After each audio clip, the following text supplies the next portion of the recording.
Hello and welcome to Restoration DIY. If this is your first visit, then hi. If you're a returning viewer, then welcome back. And I hope you enjoy this episode. This time I'll be making a bowl using a blank cut from a maple log, cast into emerald green and purple epoxy resin. So without further ado, let's get into it. I marked the centre of the blank and drilled an 8mm hole. I used this to locate the blank on the circle cutting jig on my bandsaw. I also had to drill a new hole in the plywood base of the jig.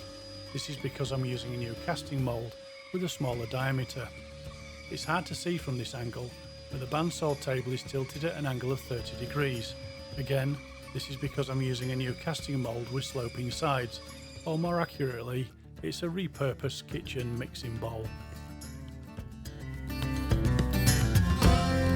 After making sure the blank would sit snugly in the mould without touching the sides, I set to mixing the epoxy resin.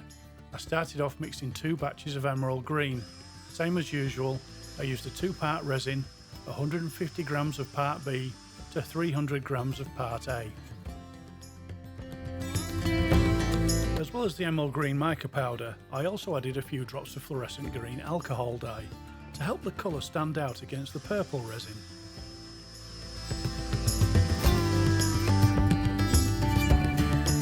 As soon as they were mixed, I added each of the 2 green batches of resin to the casting.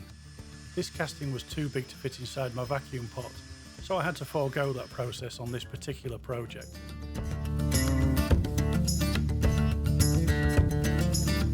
With the green resin mixed and added to the casting, the purple mica powder chosen for the next batch, I took a baseline temperature, and whilst I waited for it to heat up and begin to gel, I decided to mix what I hoped would be the last batch of resin.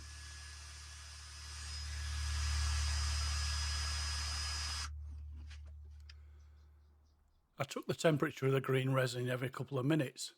What I was looking for was a significant rise in temp. This would signal the resin was beginning to gel. Then I could add the purple resin and hopefully the colours would remain separated. Remembering a previous spilling mishap I had when I tried to place a full casting mould in the pressure pot, I erred on the side of caution and placed the half full mould in the pot before I added the last batch.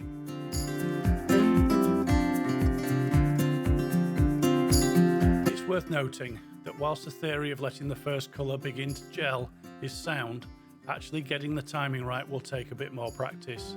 I could have waited longer before adding the purple resin, but when I lifted the casting into the pressure pot, I could feel the heat, and fearing I would be too late, I added the last batch.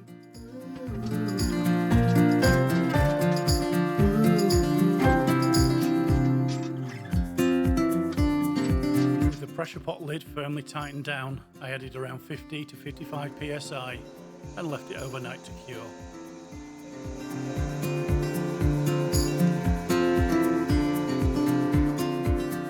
Next day and the epoxy resin is cured and with no visible cracks or voids, which I'm very happy about. I removed the extra waste block, drilled an 8mm hole and mounted it on the lathe.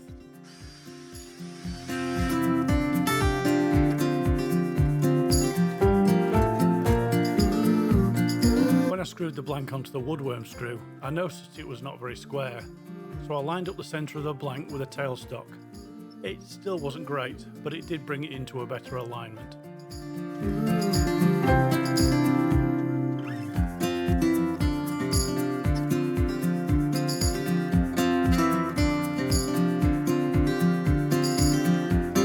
And so, let the turning begin.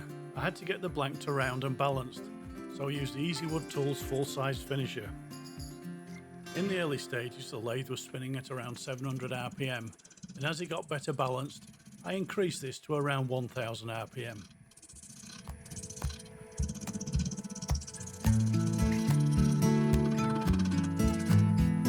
In my pursuit of using traditional wood turning tools, I switched to the 3/8 bowl gouge, which didn't give the best results. As the gouge got to the rim of the bowl, it dug in and shattered the resin, firing shards all over me.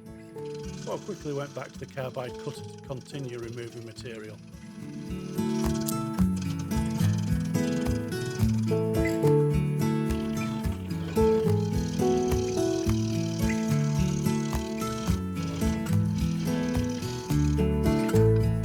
carbide cutter, I got the blank balanced, and then I had to expose the maple. I was a bit unsure about the final design.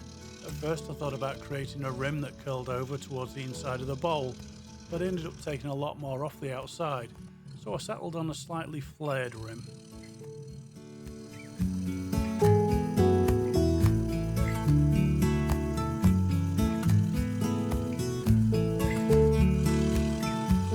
The base was a bit of a dilemma as well. Initially I was going to create a shallow foot, but as I exposed more of the maple, I settled for a flat base which gently curved up into the side.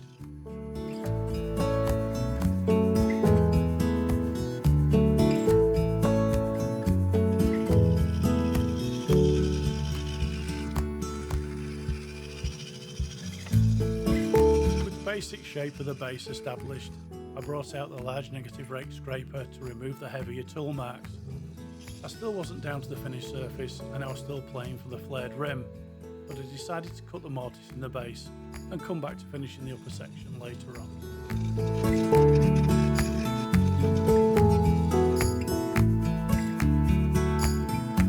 I used a thin parting tool to cut the outer edge of the mortise, then followed that with a bowl gouge to remove the inner section, then the dovetail cutter to define the finished diameter.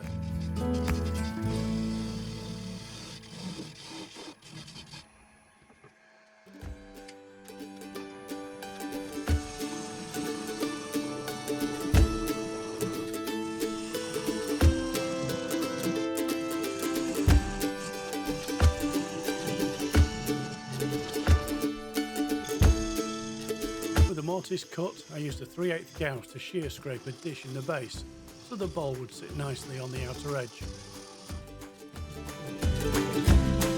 Moving back to the upper section, I could define the finished shape of the flared rim.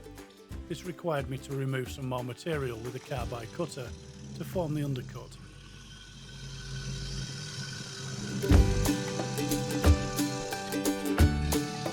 The negative rake scraper came back into play.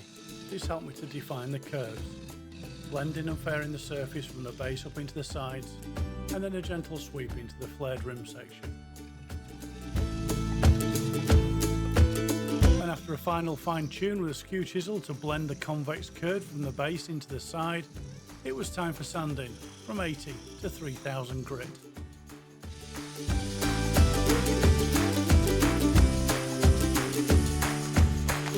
Sanding done, I cleaned down with denatured alcohol, then applied 2 coats of sanding sealer, which I de-nibbed with a non-abrasive pad.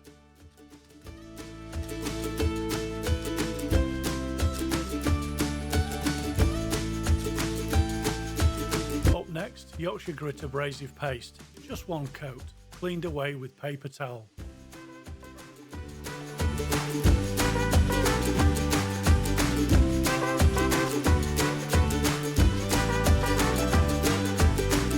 Yorkshire Grit microfine abrasive paste, 2 coats, cleaned away as before.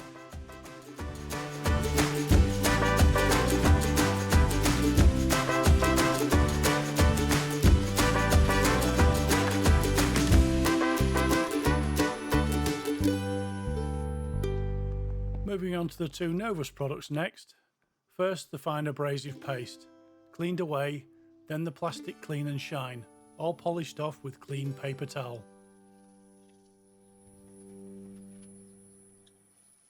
Normally this is where I end the finishing process, but not this time.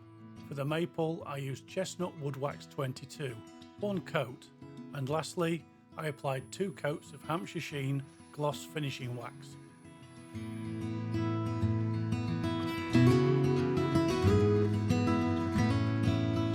I haven't had any problems with my previous resin projects, but the addition of the wax finishes will protect the wood better than before.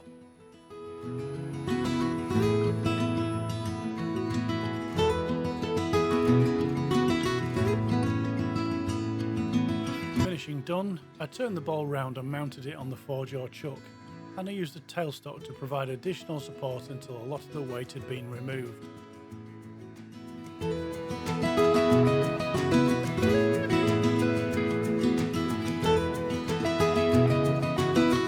Last twist to the chuck key and I could begin hollowing out the inside of the bowl.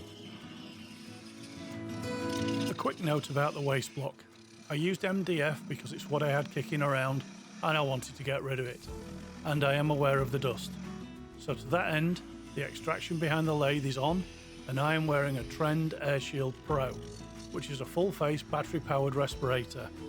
You can find the specs on the Trend website.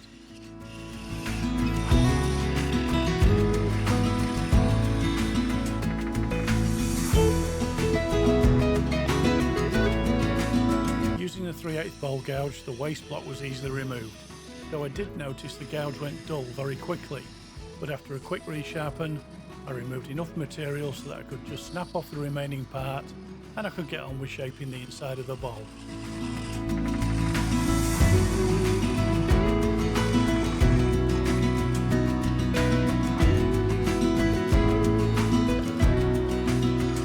With that bit out the way, I set to with the 3/8 bowl gouge and carbide cutter, removing material down to the required depth, which, if you was wondering, is when I think it's deep enough. Using the carbide cutter, I began shaping the rim, reducing the thickness so it didn't end up looking top heavy.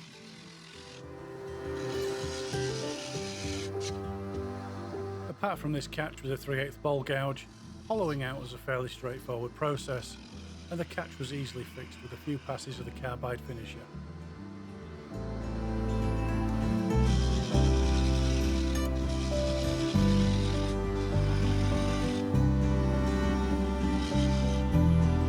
The skew chisel came in handy for the final shaping of the rim, and I used a large negative rate scraper to do the final cleanup, blending the inside of the bowl into one gentle sweeping curve.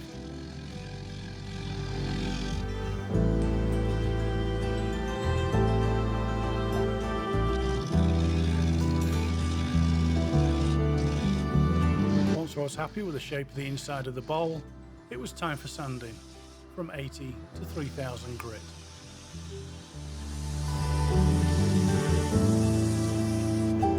Then I cleaned down with denatured alcohol, followed by a good application of sanding sealer, denibbed with a non-abrasive Scotch pad.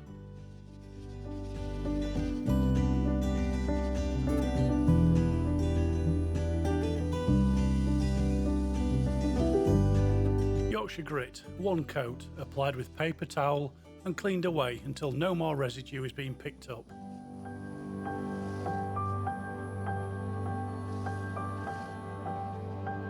Then Yorkshire grit microfine abrasive paste, 2 coats, once again cleaned away until no more residue is being picked up. Then Novus fine abrasive paste, just a single application, followed by the Novus plastic clean and shine. Then the 2 additional waxes, beginning with a single application of Wood Wax 22, then a finishing coat of Hampshire Sheen gloss finishing wax.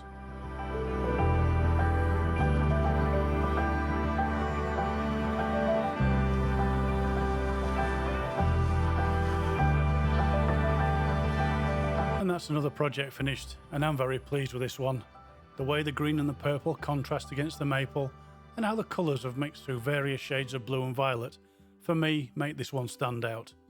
I hope you enjoyed this one too, and I'd like to thank you for watching. If I could ask you to give me a thumbs up, subscribe if you haven't already, and comments are always welcome. I'll see you in the next one. Goodbye for now.